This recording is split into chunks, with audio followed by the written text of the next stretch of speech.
नबी को वो सवारी मिली, लेकिन मोहम्मद रसूलुल्लाह तो उस सवारी पर बैठे जिसको बुर्राक कहा जाता है।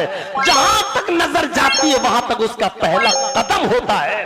और उस बुर्राक पर बैठकर अल्लाह के रसूल ने 7 आसमान का सफर किया है, सिदरतुल मुंतहा तक पहुंचे और पर्दे की ओट से, पर्दे की आड़ से अल्लाह के रसूल अल्लाह से मुलाकात भी करके आए। अल्लाह को देखा नहीं। जो ये कहता है अल्लाह के रसूल ने अल्लाह को देखा वो झूठा है। अल्लाह के नबी ने अल्लाह को देखा नहीं।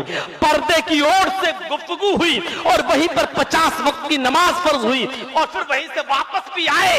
एक ही रात में बैतुल मक़दिस भी गए, नमाज पढ़ाई सारे नबियों को। वहीं से आपने जन्नत और जहन्नम का दौरा भी किया, जन्नत की सैर की और जहन्नम भी दिखाई दी, अल्लाह से मुलाकात भी की और 50 वक्त की नमाज का तोहफा लेके आए जो कम होते होते 5 वक्त की रह गई और फिर उसी रात में वापस भी आ गए। ऐसी सवारी पर बैठे हैं, लेकिन इतनी अजीम सवारी पर बैठने के बाद भी आपकी के अखलाक का आलम यह था कि वयर कबुल हिमार, गधे पर भी बैठ जाया करते थे और गधे पर बैठकर इधर से उधर भी चले जाते थे। आपकी के पास एक खच्चर था, आप उस खच्चर पर भी बैठे, गधे की भी सवारी की, ऊंटनी पर भी बैठे। और एक ऊंटनी तो वो थी जिसका नाम कस्बा था, जिसको हज्जतुल विदा के मौके पर लाया गया और कस्बा ऊंटनी पर कजाबा कसने के बाद आपने उसके ऊपर बैठकर हज्जतुल विदा का खुतबा दिया था लोगों के दरमियान कि लोगों, और वो खुतबा पूरा एक उसूल था, एक ज़ाब्ता था, एक दस्तूर था पूरी जिंदगी गुजारने का।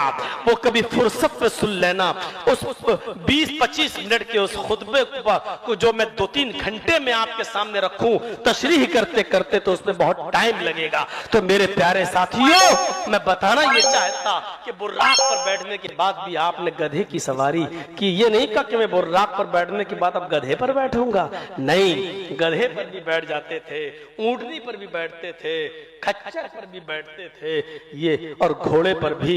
ये नबी अकरम सल्लल्लाहु अलैहि वसल्लम के अखलाक का हाल था, अखलाक का आलम था। और लास्ट चीज, वयुजीबु दावतल अब्द, आप गुलाम की दावत भी कबूल कर लेते थे।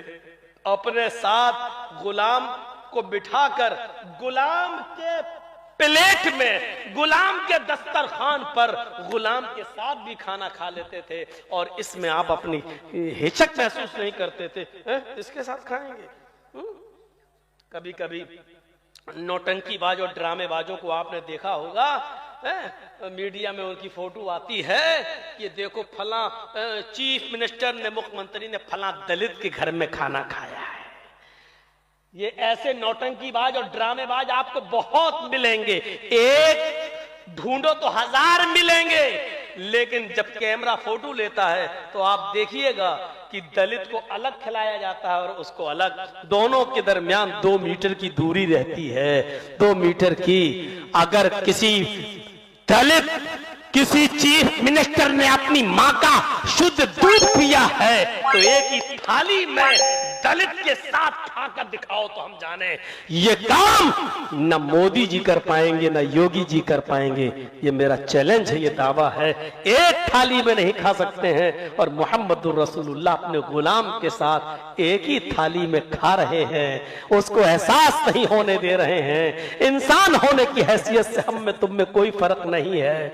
मकाम और मर्तबे में मैं अल्लाह का रसूल जरूर हूं, लेकिन इंसानियत में कोई फर्क नहीं है। तुम्हारे भी 2 हाथ हैं, मेरे भी 2 हाथ हैं, तुम्हारे 2 पैर हैं, मेरे भी 2 पैर हैं, तुम्हारी भी 2 आंखें, मेरी भी 2 आंखें हैं, तुम्हारी शादी होती है, मेरी भी शादी हुई है, तुम्हारे बीवी बच्चे हैं, मेरे भी बीवी बच्चे हैं, तुम्हें सर दर्द बुखार आता है तो मुझे भी बीमारी होती है, मुझे भी सर दर्द और बुखार आता है। मेरे भाइयों, आपने ये साबित कर दिया कि इंसान होने की हैसियत से कोई फर्क नहीं है हम में और तुम में, इसलिए तुम्हारे साथ बैठ के मैं खाऊंगा और मेरे साथ बैठकर तुम खाओ। ये तसव्वुर था मेरे भाइयों, इसको मिटाया था जंगे बद्र के मौके पर, जब सवारियां कम थी और एक आदमी एक ऊंटनी पर 3 लोग सवार होते थे, 2 आदमी बैठते थे और एक उसकी लगाम पकड़ता था, फिर वो बैठता था तो दूसरा उसकी लगाम पकड़ता था। एक ऊंटनी 3 सहाबी को दी गई थी जंगे बदर में, 2 बैठते थे, एक चलाता था। अल्लाह के रसूल को अलग से कोई ऊंटनी नहीं मिली, अल्लाह के रसूल को जो ऊंटनी मिली उसमें भी 3 लोग हिस्सेदार थे।